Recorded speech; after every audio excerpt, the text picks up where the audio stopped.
And welcome everyone to God's Views on Political News. This is where we tell you what the news is and politics are, but we also tell you what God's views are on those things that are happening today. We're so glad that you could be with us. My co-host Bill Cloud is here. Bill, good morning, good afternoon. Good afternoon. Two different time zones here, and I'm sure everybody joining us are in different time zone as well. So what's the temperature there in San Diego today? Perfect, as always. As always, yes. How about where you are? 88 and 1,010% humidity today. So, and it's just that way just for you, I'm sure. Just for me, yes. Just get the yard work done before it turns 100. Okay, so let's start out. I tell you, Bill, I know this is something that's probably got to you, but it really got to me. I wanted to talk about Bernie Sanders, who, you just, I can see the expression on your face. It's not a good topic for you. Well, when he came out, well, let's tell everybody what we're talking about. I'm sure they probably know. They probably know, but it's been pretty quiet in the news, so you maybe want to tell us all. Well, the man who was up for a position, and my mind just went blank, so maybe you can fill in the blank where his name is. I can't remember it right now. But who was for a judicial position, right? He was. Oh, you mean Bernie Sanders when he was interrogating this guy and questioning? Yeah, it was one of Donald Trump's appointees, right? And Russell Vogt. Okay, thank you. All right, so Bernie Sanders is on this committee and gets to ask him questions, I guess, to see where he stands on different positions, and basically rake this guy over the coals because he is ready for it. A Christian, and that he actually believes what the Bible says. And Bill, let me give a little bit of background on why he got to that point and why he was questioning him. Were you going to talk about? No, go ahead. Okay. So Russell was working at this school or college about Wheaton a year College. before. Wheaton College, which is a Christian school. Right. And a teacher there had been fired because of a Facebook post. And the Facebook post was basically sort of to show solidarity to Muslims. And that person got fired because they made some allegations that were, anti-Christian, and that person got fired. And Russell Vogt wrote the article about that and said, let me see if I can find the words, basically saying that that Muslims and Christians don't worship the same God, and said that Muslims have a deficient theology and they don't know God because they rejected Jesus Christ, his son, and that they stand condemned. So that really got Bernie all upset. Well, the issue here is, at least as far as I'm concerned, Mr. Vogt, is that how you say it? Yeah. Actually believes what the Bible says. He's not playing this coexist, social justice, let's all be tolerant game, the political correctness, that we are just inundated with every day. So he actually apparently believes what the Bible says. So the last time I looked, it was okay for me living in the United States of America to believe whatever I want to believe, and then stand true to that, and then be vocal about what I believe. Even if it ruffles the feathers of the likes of Bernie Sanders. And so, you're the legal expert of the two. So don't I have the right to believe what I want to believe? Don't I have the right in this country to say what I want to say as it relates to my beliefs?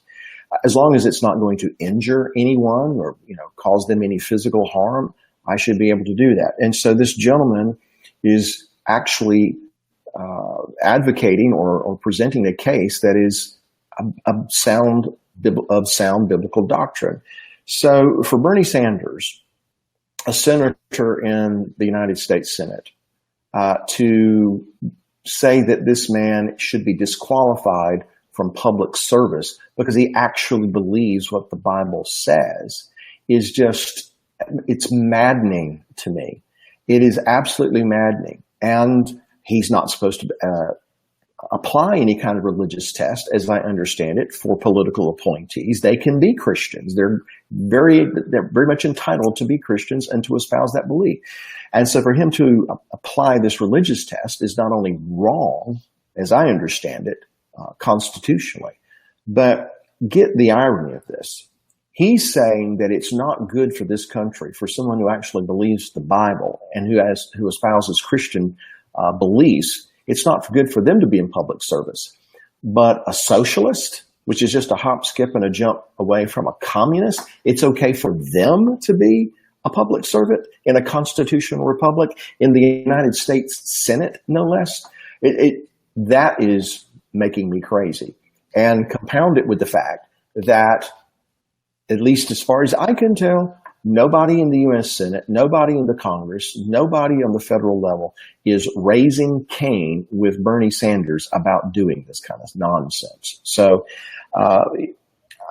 this is one of those things that gets me passionate, gets me angry. And, I was tempted to tweet out that if Bernie doesn't change his position, he might feel the burn. But, that would be a little over the top, perhaps. Well, and here's, let me just say what I want to say, because this really upsets me as well. You're right about the Constitution, Article 6 of the Constitution.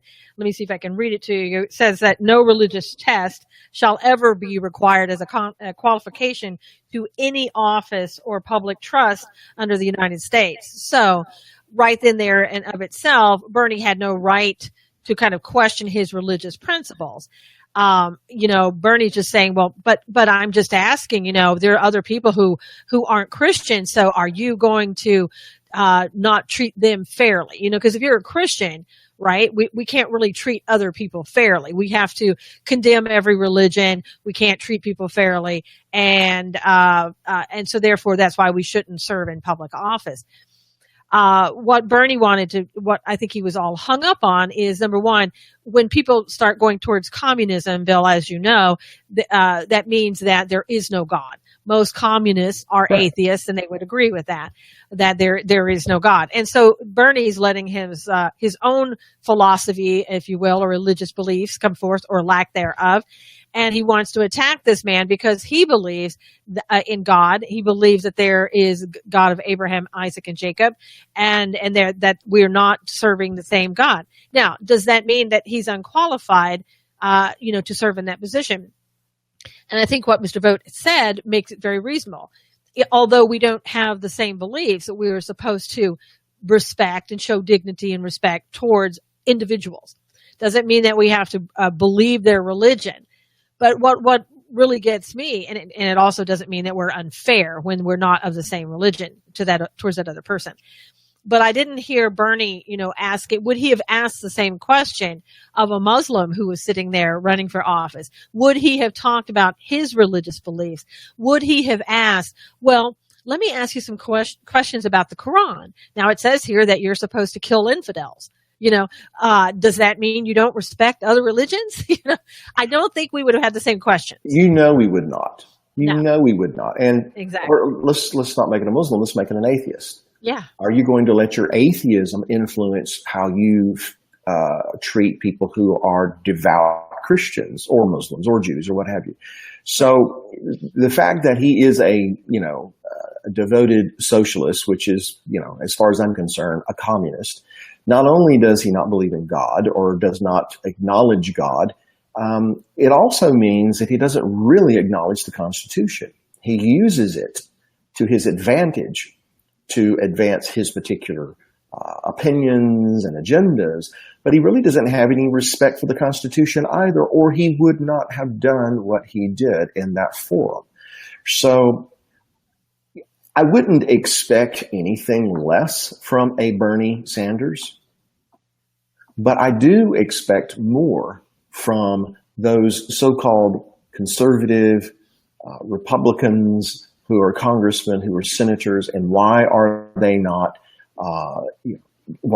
speaking out against this? That's what drives me crazy, because this is what the left, this is what the adversary does. He steps in, he takes one or two steps in to see how far he can get. And every time we let this kind of thing slide, that's just a foothold. And he uses that foothold to advance on down the road. And so what we're seeing, Susan, unless it's stamped out, and I really don't have a reason to believe it will be right now, but unless it's stamped out and we put a stop to it, then we're seeing the beginning of true persecution in this country. Because if they can eradicate Christianity from public service, it's over. It's over. Yeah, it's over. And I think, this is just another example of what progressives, socialists, communists, whatever the word that you want to use, is what they do. They would not allow for you to say, but wait, the Constitution says that you're not supposed to ask these questions, Bernie, that it's not supposed to matter. But, and they would be the first to tell you, the Constitution is outdated. We shouldn't even be looking at the Constitution anymore. It's so old. We should make up new rules. But when they want to use it, they certainly know how to use it. And then they could come out and use it against you. And he also knew that by asking, questions about Christianity, just what you said, Bill, that nobody's going to come out and say anything against it. Nobody's going to come out from conservatives and say, how dare you ask those questions, Bernie? You know that they're wrong. You know that under the Constitution, you shouldn't be asking things like that. You can ask him, are you fair to people? Will you be fair? But bringing his religion into it was absolutely intentional. Yeah. And again, he's established a beachhead, so to speak. Yeah.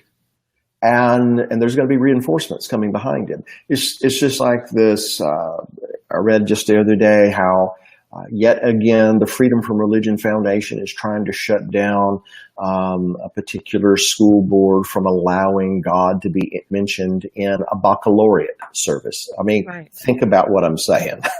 Yeah. A baccalaureate is always in a church. It's always a Christian themed event for graduates. And they're trying to shut things like that down. And it's time somebody stands up and in a legal, ethical, civil way, make sure I get that in, fight back. And righteous way. Right. Yes. And fight back. You don't continue giving the bully your lunch money. Yeah. At some point in time, you've got to smack him in the nose.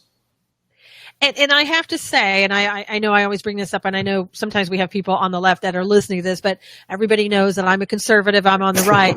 So, but what I'm going to say is that we did this for 8 years under the Obama administration. That we had our president at the time come out and say that this country was founded on Islam as well as Judeo-Christian principles, and we didn't speak up then. Yeah. And for 8 years, we kept going with just chipping away a little bit more and a little bit more. And as you said, where is it? Do we say enough is enough? Where is it? Do we start calling Bernie Sanders' office? What do we do? How do we, the thing that I've noticed, Bill, that everybody on the left is much more organized than we are on the right. And they may hate each other, but they get along for that purpose. Well, it's kind of like all the Muslim countries in the world. They'll fight amongst themselves. They'll kill one another if given the opportunity, especially Sunnis and Shia. But the one thing they can come together on and unite behind is their disdain and hatred for Israel. Yeah. Kind of the same principle here. These people on the left can maybe hate one another and, they'll chew one another out and spit, but when it comes to people like you and me, they can always find ways to come together. We're the ones that can't seem to get our act together. I mean, and we can look at this on several levels. The Republicans have been saying for how many years now, if we can get the Congress, if we can get the Senate, if we get the White House, we'll do this, we'll do that. What's happening? Nothing, Yeah. So where people who truly believe the Bible and who are still believing that this country means something and stands for something, as long as we are under God, then we need to, and as you put it, in a righteous way, in a civil way, in an ethical way, We need to quit buying into the mindset that, oh, well, we just can't talk about these kinds of things in certain venues. Oh, we can't have a baccalaureate service and mention God, for Pete's sake. Or we can't even have a graduation ceremony in a public setting and the valedictorian give thanks to God, because that's unlawful. We got to quit buying into this nonsense and start fighting back. Yeah.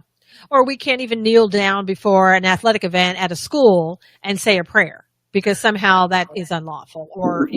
Yeah. And you saying that reminds me of something that happened to me personally about 3 years ago. My family and I were visiting Washington, D.C., and we're taking the kids around to the different sites and things and the landmarks. And we actually sat in on a Senate session, heard Ted Cruz give a very rousing speech. So it was very educational, very inspiring. But we're in the rotunda of the Capitol building, and there is a painting that depicts the Pilgrims when they first came to North America, and they're all bowing on their knees, thanking God for safe delivery. All right, so here's what I did. I wanted to get a picture of this picture. I got down on my knee so I could get a better camera angle. Right. I'm not praying or anything like that. I just got down on my knee to take a picture of the Pilgrims pray. Somebody with the Capitol Police comes over and says, "Sir, you're going to have to stand up. There's no kneeling allowed in here." And I said, "What do you mean there's no kneeling allowed?" "Well, it's considered a form of protest and prayer, and so you can't kneel." And I so get the irony. In the Capitol Rotunda, I was not allowed to kneel to take a picture of people kneeling in thanks to God. Unbelievable. Doesn't it sound a little bit like in Israel, where you're not allowed to pray, and the Muslims there won't allow you? Can you tell me a little bit about the Temple Mount? Yeah, which a place I've been to several times actually, and another personal experience. The first time that I went up on the Temple Mount, let me back up. For those who may not know, in 1967, which, by the way, this is the 50th anniversary of the taking of the old city of Jerusalem and the reunification of Jerusalem and the Temple Mount. This month and years marks 50 years. Soon after the Israelis took the Temple Mount, the political decision was made, and as I understand it, Moshe Dayan is the one who really pushed for this, to kind of soothe the hostilities with the Muslim world, decided to give jurisdiction of the Temple Mount back over to the Muslims. Since that time, anyone other than Muslim is not allowed to go to the Temple Mount and pray. A Jew cannot go on top of the Temple Mount and pray. A Christian cannot go on top of the Temple Mount and openly pray. So the very first time that I went there, this would be 20 some odd years ago, we went up there and we our little group convened around a little dome that was up there. And there were these Muslim police that were just standing all around us. We couldn't open our Bible. And so what we did was we prayed, but we did it with our eyes open, kind of looking around at one another, not like we would, you would imagine somebody, how they would look while praying.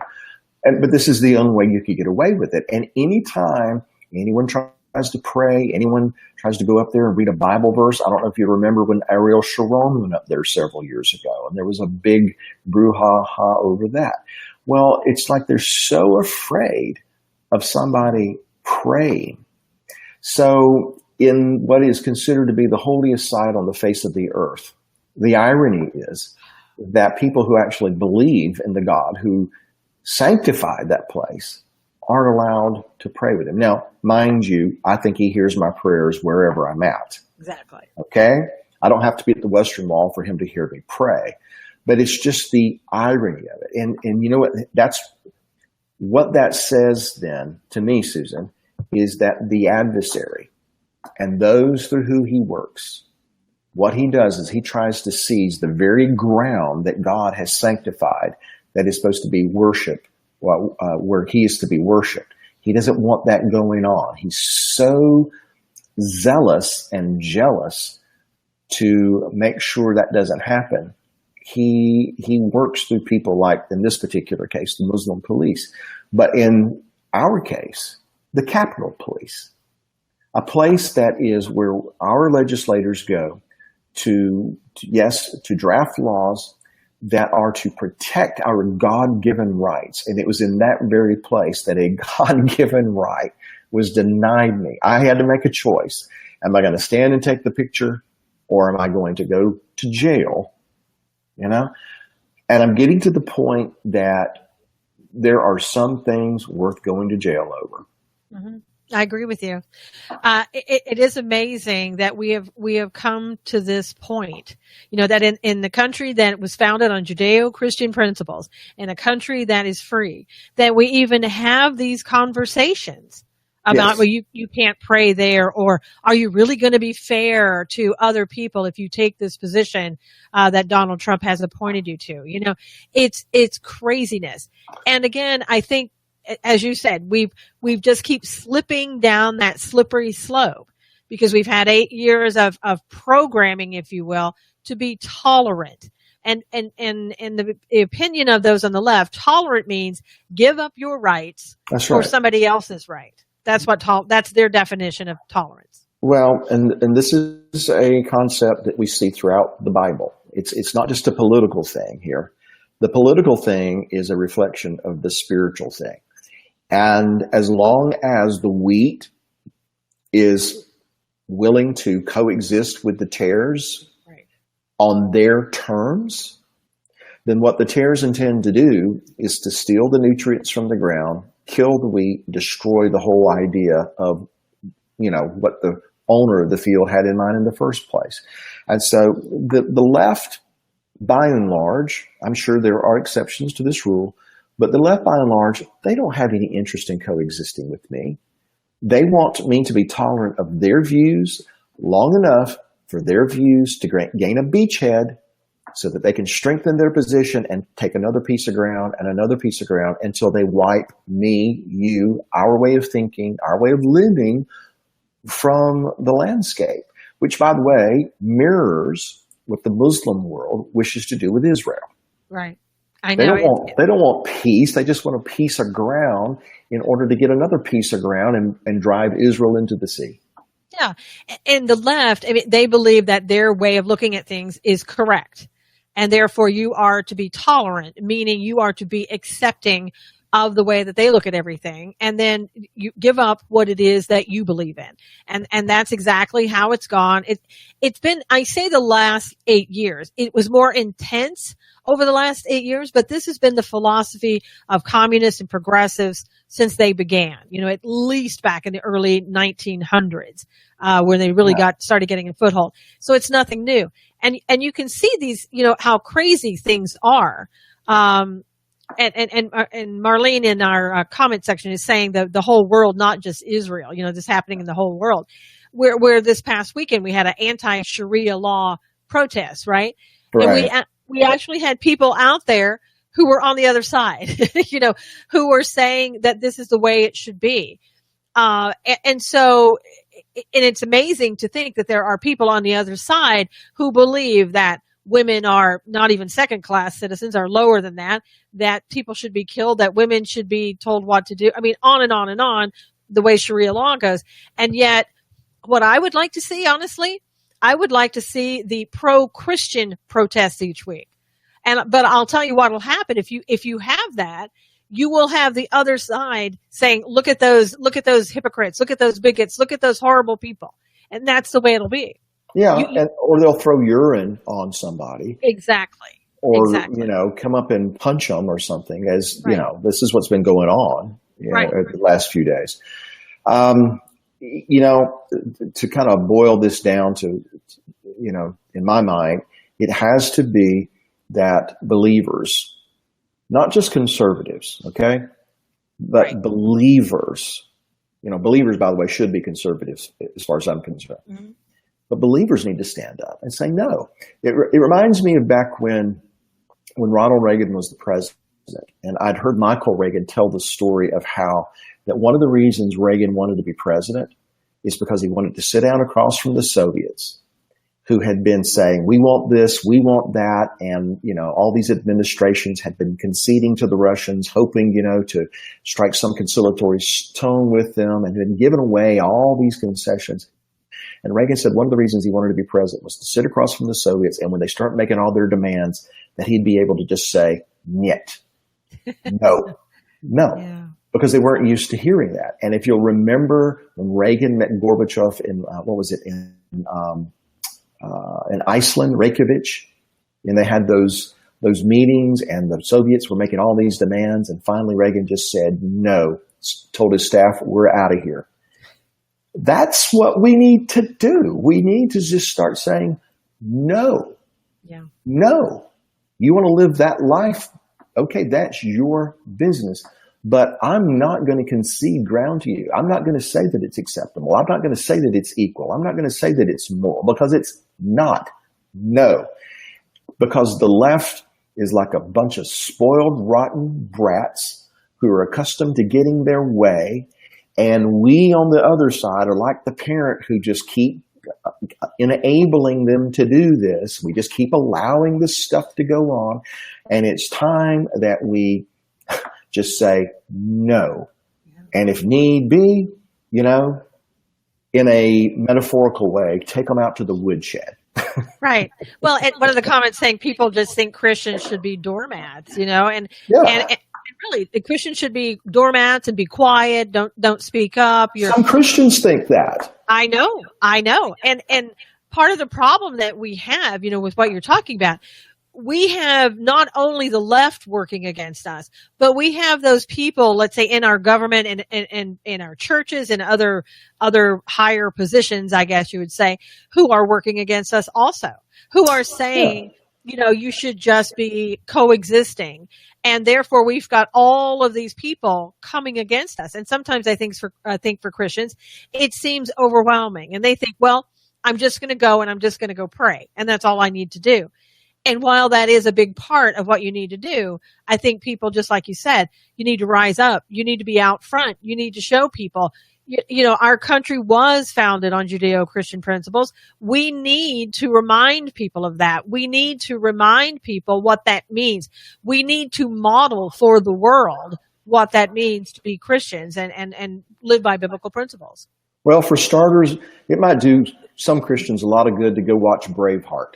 Yes, definitely. Because, and I'm not being funny here. I'm being dead serious. Yeah. Because it conveys the idea and what can happen when one person stands up and says, that's enough. Mm-hmm. That's enough. And again, I'm not endorsing being violent or anything like that. That's not what I'm saying. But I am very much saying we need to stand up and say no. No, we're not going to do this anymore. We're not going to concede ground anymore. It's kind of reminiscent of the story of Hanukkah. Same thing was happening, over 2,000 years ago in Israel.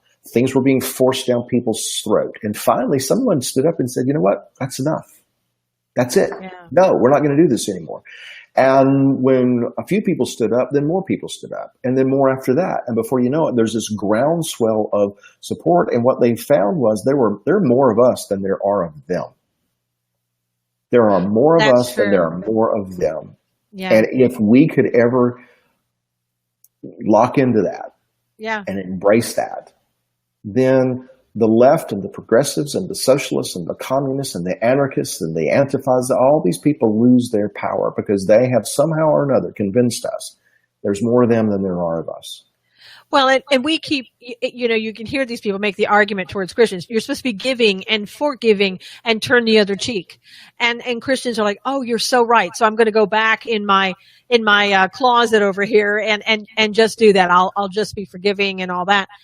We've forgotten what it means. We've forgotten how Jesus reacted to certain things that were anti-Christian or anti-Jesus, anti-people. We're not doing what Jesus did. Well, first of all, I would make the argument that when the context of that statement he made about turning the other cheek is a different context than what we're talking about today. Secondly, I would also argue this. I only have two cheeks. Yeah. There are things that God says that are not to be encroached upon. And those things that are holy, those things that are sacred, those are things that we are supposed to defend. Those are things that we're supposed to be willing to fight for. Because it's going to boil down to this.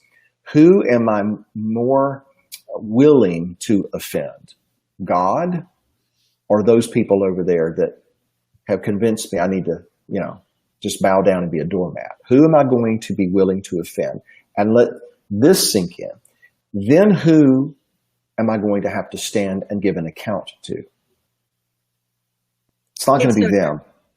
Well, in my opinion, and I kind of get on the church every now and then, but I think the church should be out there leading us in this type of thing to get us out into the public again and to get our stronghold back. Every church around this, every Christian church should be out there saying, this is what we need to do. We need to stand up, Christians, because things are happening. But I think they're being deceived. They don't want to see that.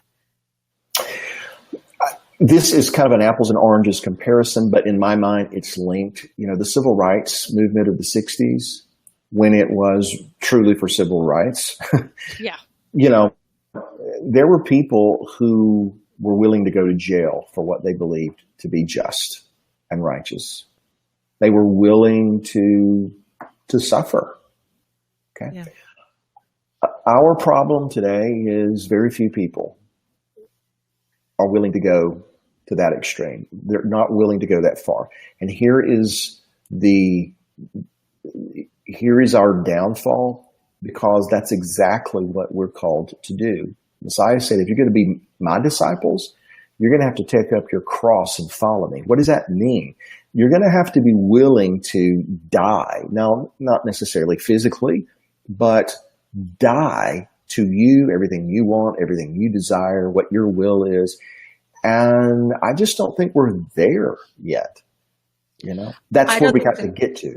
We do have to get there. And I think also one of the things that the problem that we have is that we teach our children, and a lot of us in older people, adults are looking at things that I'm right here in the here and now. I'm not worried about tomorrow. I'm not worried about standing before God. It doesn't enter their minds. It's kind of out of sight, out of mind. And maybe that is a lesson for us to know that if you're thinking that, then you're not as close to God as you should be. That you should be spending more time focused on what's really important, and that's God. Let me speak to that with something that comes from the scripture. It's a parable that Messiah gives us about a man whose everything's going well for him. In fact, it's going so well, he's thinking, man, I got to build some bigger barns. I've got so much coming in. I got to build bigger barns, so I can store all this stuff I got. And then God speaks to him and says, you're a fool, because you haven't even considered that tonight you're going to die. Wow. And so the point is that we can get so focused on the here and now. Not that we shouldn't to some degree, but we always have to have an eye to the future. We always have to, and more importantly, we always have to have an eye to where God is leading us, whether as an individual, a family, or a nation. And if we don't, we are going to pay the price. You said something a moment ago, it triggered this thought, and I want to go back to it if you don't mind. Mm-hmm. And that is that, we end up not only fighting the progressives, but we end up fighting these Christians who have, been taken in by this idea we have to be a doormat. Again, apples and oranges, but that is, as I see it, one of the biggest challenges that the Trump administration is facing right now is they're not only having to contend with all of the liberals and the Democrats who are fighting them tooth and nail at every turn. I read yesterday that for the first time, Trump sat down with his full cabinet yesterday. Yeah, right. Unbelievable. Yeah. But he's not only having to contend with them, he's having to contend with the likes of John McCain, who just come out and said that we were under better leadership with the Obama administration. I mean, give me a break. I'm cautious where Trump is concerned, But better leadership with the Obama administration, unbelievable. So this is what we're up against. That's what we're up against. And, the sad thing is we're up against people who are Republicans. They say they're Republicans, but they're really not. They're really Democrats. So they're Democrats in Republican clothing. And I think in the same time, we get people who say they're Christian, but they're really not. They on the outside, they pretend to be. And that's what we're coming against. And a lot of times people today, they don't know what's real. They don't know who they can trust.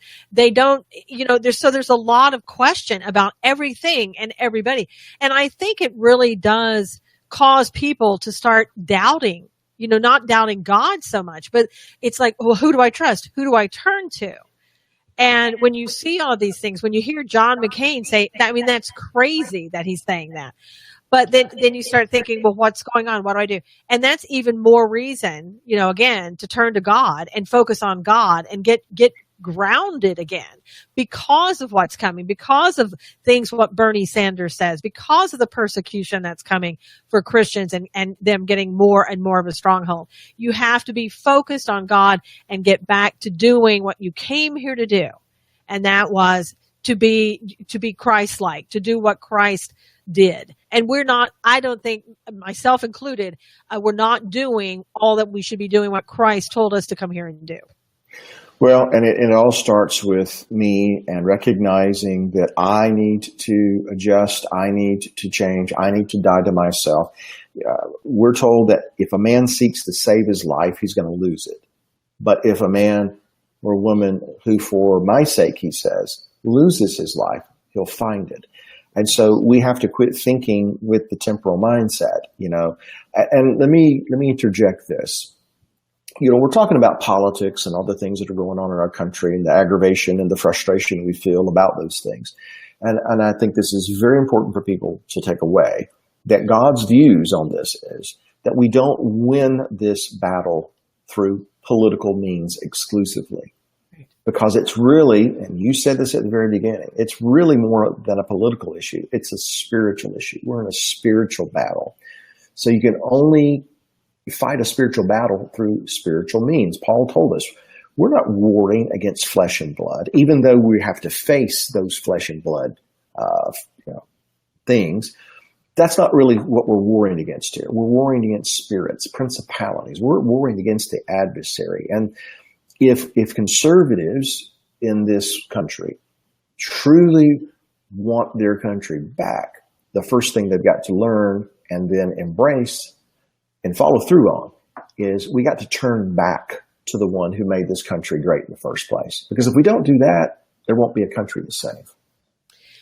Well, and I look at some things that are recently happening too, and I can tell that, at least what I'm looking at is not godlike. For example, there's a play in New York about Julius Caesar. Thinking about that. Yes, just thinking about that. Yeah.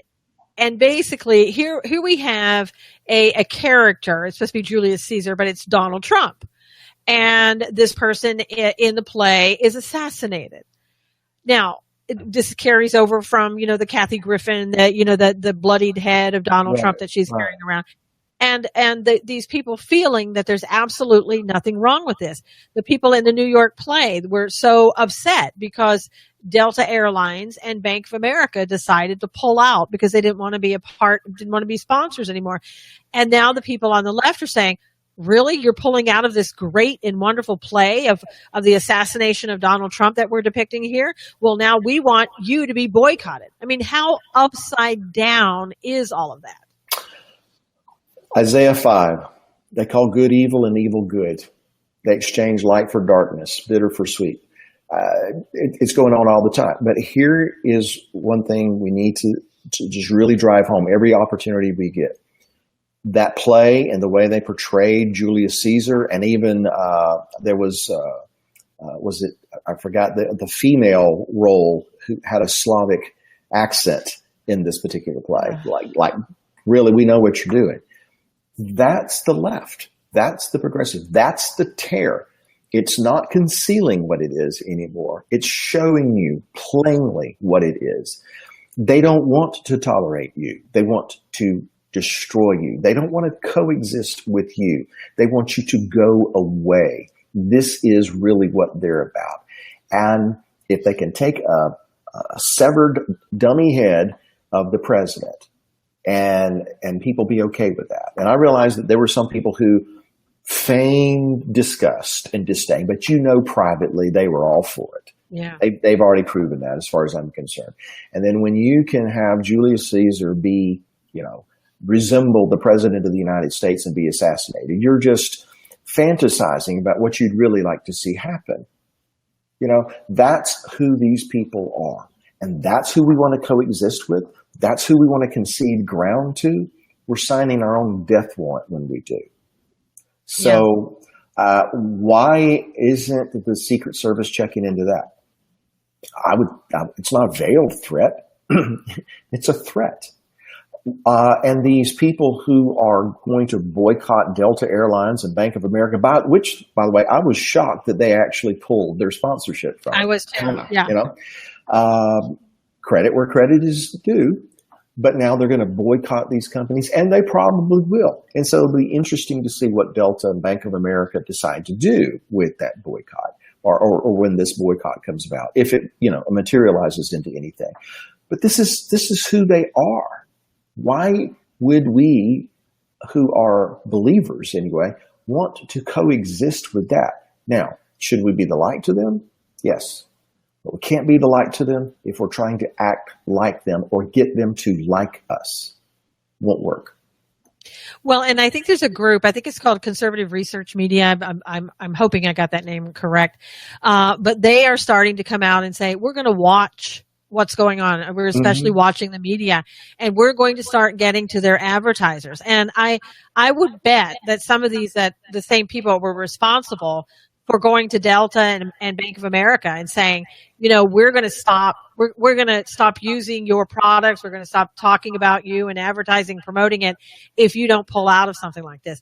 So I think there's this little tide that wants to come out, that wants to help, Christians, that want to get people back on the right track and do the right thing. And I have to give Donald Trump credit in this regard. He's been responsible for a lot of people starting to wake up, even Christians, waking up. I would agree with that. Yeah, because I would agree with that. He's shown people, look, we have a deep, dark, and dark is the word I'm really trying to use here, deep, dark problem in our government, and it goes much deeper than that, and it's almost like he's opened up this cesspool. Because these people are just, rearing their ugly heads in all kinds of different inappropriate ways right now, because they're scared of losing control. And it's all about that. And so Christians are starting to see, you didn't realize, Christians, that this was underneath here and has been, bubbling around for the past 8+ years. Or you stuck your head in the sand would probably be more appropriate, but go ahead, continue. I'm sorry. But it's true. And now look at this. And everybody's sitting here all aghast. But this went on and had 8 years to fester in the darkness, unbothered, unfeathered by anybody. Well, I want to go back to something I said earlier. There are more of us than there are of them. And I can prove that biblically. Because every time the adversary tried through Pharaoh or through others, tried to bring God's people into slavery and bondage and oppression, they always made this observation. There are more of them than there are of us. Always, without fail. When Elijah was, freaked out because he thought Jezebel's going to kill him and I'm the only one that's left, God spoke to him and said, nope. I've got 7,000 more who've not yet bowed the knee to Baal. So we're not by ourselves. There are more of us than there are of them. And even if we were by ourselves, as believers, remember what we're told. Greater is he who is in me than he who is in the world. So really, we're left without excuse. We see what's going on. We're aware of what's going on. We cannot rest on the fact that we believe that, our guy got elected, because the other side has not thrown up their hands and left the battlefield. They're still waging war at every turn, and they're good at it. And they're very good at it. They're very good at it. I mean, and I think one of the biggest things that we're seeing right now is this whole thing with Comey and Mueller, the special prosecutor, and how that all came about. You know, if you want to look at the deceit that has been there that nobody recognized, that is coming out now in full force, even how the special prosecutor, special counsel got appointed. You know, you look at that and you can see clearly, anybody that has their eyes even partially open can see that there's a conflict of interest between Mueller being appointed and Comey. They work together. They're friends since 2004. They've been described as brothers in arms. And yet we have this guy appointed to look for this. I mean, it's a witch hunt. There's nothing, not even a shred of evidence to show that there was collusion with the Russians and the Trump administration, that Trump was even under investigation.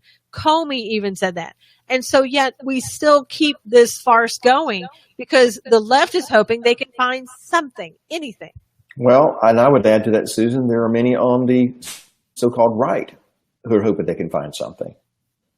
I think that, I think I said this earlier. If I didn't, I need to say it now. The Trump administration is having to fight not only the Democrats and the progressives, but also many within the Republican Party who would love to see Trump gone. They despise him as much as anyone. Yeah. So the Comey-Mueller, association, I'll be honest with you, other than what you've said and the little bit I've read, I don't really know a lot about it.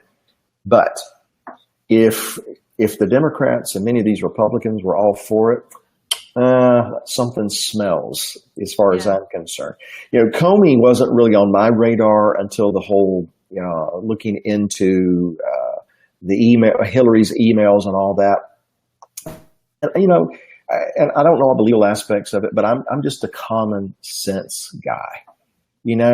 If anyone else would have gone to jail, no questions asked, because of allowing this kind of confidential and top secret information, classified information, getting into the hands of people, or even if the potential was there, if they would have gone to prison with no questions asked, for him to come out and play judge and jury and decide that she, is not going to be prosecuted, not even going to be, it's not even going to go before a trial or anything, that smacked of collusion as far as I'm concerned. And so at that point in time, in my mind, this was a corrupt man, or at least, at the very least, a man whose integrity could be swayed depending on the political winds. Well, yeah, when you couple that with the fact that he was talking about how he had conversations with the former Attorney General Lynch, and she was saying, don't call this an investigation with Hillary, call it a matter. When he had found supposedly, or had been told, or had a memo that said that Lynch said she wasn't going to go deeply into any investigation with Hillary. I mean, it's all insanity. And when you find out now, I mean, the conflict just keeps going, because Mueller is now hiring attorneys that have donated to the Clinton campaign. And again, as you said, Republicans as well as Democrats, nobody's voicing an opinion. Nobody is saying there's something inherently wrong with this. We just keep allowing it to go. And I encourage people on my show today, on an earlier show that I had, to contact the DOJ, Rosenstein, who's the deputy DOJ, and say, stop this. Remove Mueller now. We don't need an investigation. Comey has already said the president wasn't under an investigation, and there's no obstruction of justice by the president. It's clear that this is purely a witch hunt, and you're using our taxpayer dollars to appease those on the left. And it's ridiculous. It's a farce, and it is a witch hunt to get this president out of office for anything that they could possibly overturn. Well, here's what I'm going to say to this. And again, speaking to the believers. Right. If President Trump is innocent of any of this. And from what we can make out, there doesn't seem to be any evidence of that. I tend to agree. It's probably trying to make something out of nothing. And if that is so, then we need to pray this, that Mueller and Comey and whoever else might be involved with an attempt to take down the president, if that's what they're trying to do, that the gallows they're building for Trump, so to speak, right, that they will be hung upon their own gallows. And I'm saying that based on the story in the book of Esther, because there was this wicked man who used political position to craft a plot and hatch a plot to try to destroy another person who had a political position because of jealousy.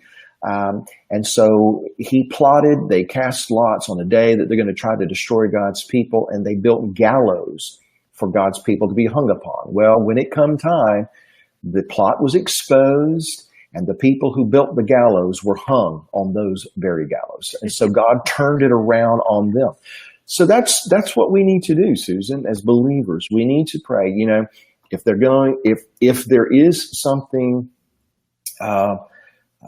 evil and wicked going on here, if that is the objective, to destroy someone for something they haven't done, to simply remove them from office, then we need to pray that the gallows they're constructing, or in this case, the investigation that they're putting together, will be the very thing that hangs them. That's what we can pray.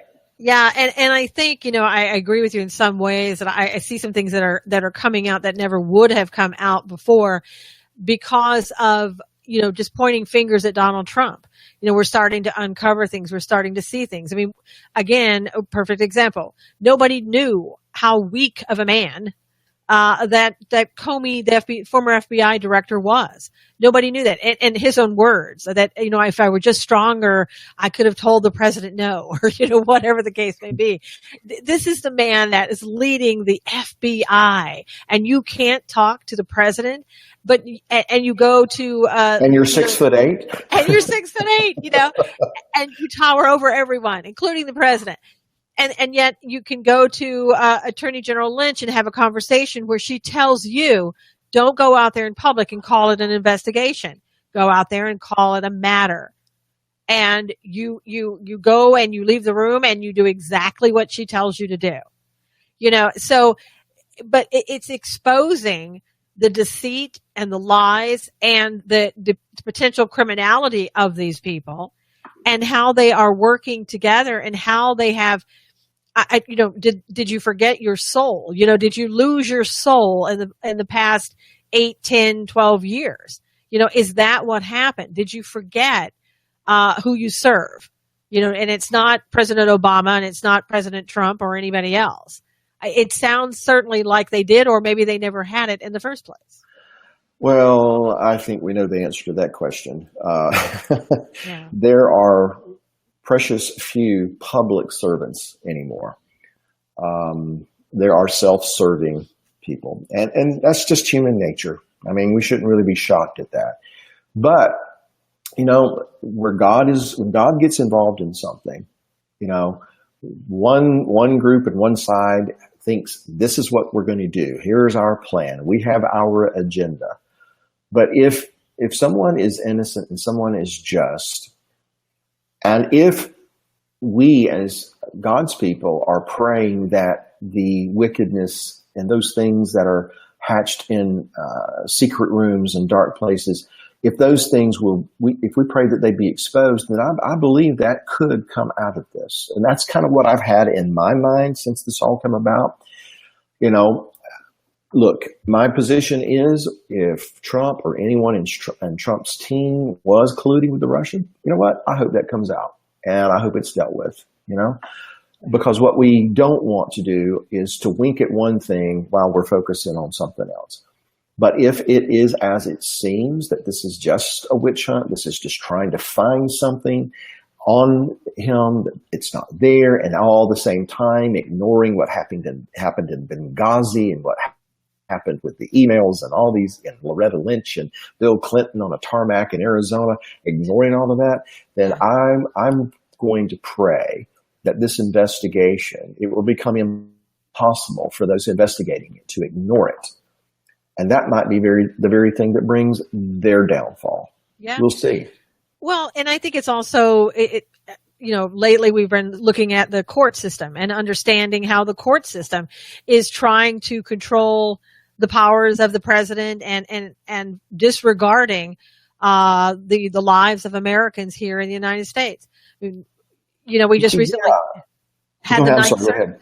No, just having the Ninth Circuit, who basically went against the executive order once again after it was sort of redesigned the way it appeared that the Ninth Circuit Court of Appeals wanted it, and still they deny the travel restrictions that Trump wanted. And because why? I mean, obviously, it was not legalities that they were making this ruling based on. It was their positions, their agenda, their feelings, and so if it isn't clear to people by now, I don't know how it could be made any more clear. Yeah. But I mean, it's amazing. Look at that. How, we talked about before, how many factions are coming against this president. You have the court system. You have this special prosecutor, assigned by the DOJ. You have the entire left coming after this president. You have Maxine Waters out there saying he ought to be impeached, but with absolutely no evidence. You have Nancy Pelosi, who comes out as much as she can, talking down about the president and everyone else. When she can remember his name. When she can remember his name on a good day. Yeah. And then you have also the Republicans, the rhinos, who don't come out and support this president, who say what they can. It is amazing that we see all of that, and that what people need to remember, what Christians also need to remember, is this isn't just against our president. It is against our way of life. It is against our beliefs and everything that we hold dear in God and in America. That's who those people are coming against: our own culture, our way of life, and our God. Yeah, I mean, I don't have anything to add to that. That's just a true statement. I know that some people think, well, I'm not going to get involved with this, that, and the other, because it's all going to work out in the end. God's going to work it out. Sometimes I think God's going to sit back and say, what are you going to do? Mm-hmm. I've given you, he gave Adam a garden. God could have took care of the garden, but he gave Adam the garden to take care of it. And if he doesn't take care of it, what will happen to it? Yeah. Same principle here. He gives us a country where we have these rights and we have these freedoms. We don't take care of it. We let the weeds grow in the garden instead. Well, the weeds are going to eventually take over. And if we don't decide, I need to do some weeding today, that's the inevitable is going to happen. And while we're sitting back waiting for God to do something, a lot of times God's sitting back saying, you do it. Right. I've already given you the responsibility.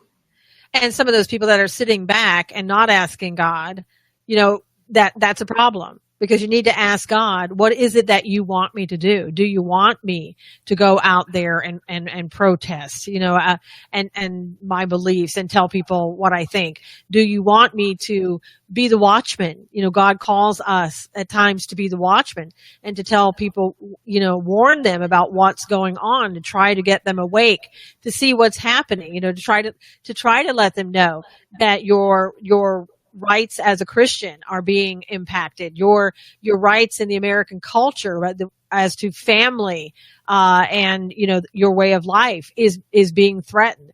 And if everybody sits back and nobody goes out there and does what God has called them to do, then where are we? We're in a lot of trouble. Well, here's what we need to do.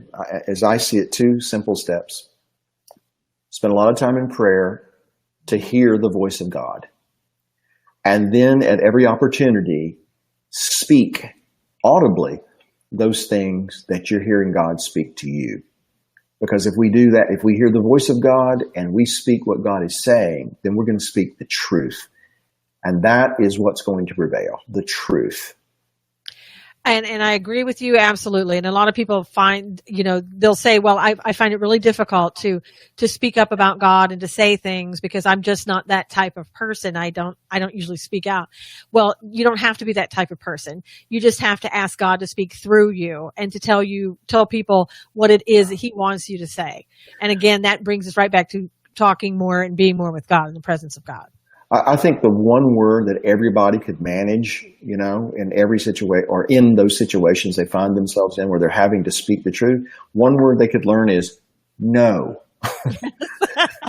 No. That's the word for today. Bill's word for today is no. So no, or just remember that. Or However you want to say it. Well, I want to thank everybody for being here today. It's been a pleasure.